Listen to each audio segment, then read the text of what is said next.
Aujourd'hui je veux te parler d'un objet qui paraît beau, précieux, sentimental. Mais qui peut devenir une chaîne invisible, les bijoux hérités. Beaucoup portent une bague de famille, un collier ancien, un bracelet offert, sans se douter que ces objets gardent bien plus que leur éclat. Les métaux et les pierres absorbent l'énergie de ceux qui les ont portés. Ils sont comme des réservoirs de mémoire. Quand tu mets une bague que ton grand-père ou ta grand-mère a portée toute sa vie, tu ne portes pas seulement du métal. Tu portes aussi ses joies, ses douleurs, ses maladies, ses dettes spirituelles. Si le mariage a été malheureux, la bague de mariage peut transmettre ce blocage amoureux. Si la personne est morte dans la souffrance, le collier peut continuer à rayonner cette vibration de tristesse.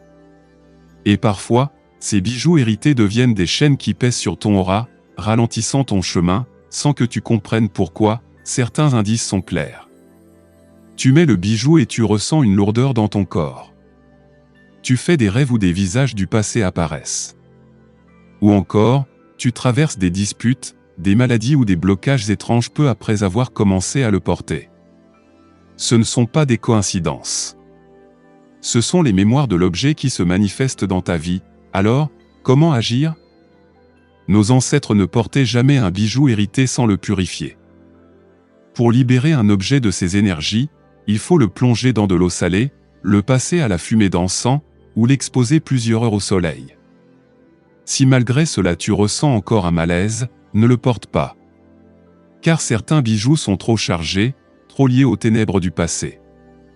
Dans ce cas, mieux vaut les garder comme souvenir, ou s'en séparer, que de les mettre contre ta peau. Frère, sœur, retiens bien ceci, un bijou n'est pas neutre. Il brille à l'extérieur, mais à l'intérieur il peut porter des chaînes invisibles.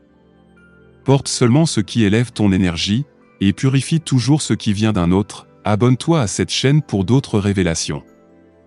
Et regarde dans la description mes livres qui t'enseignent la purification, la protection et la libération spirituelle.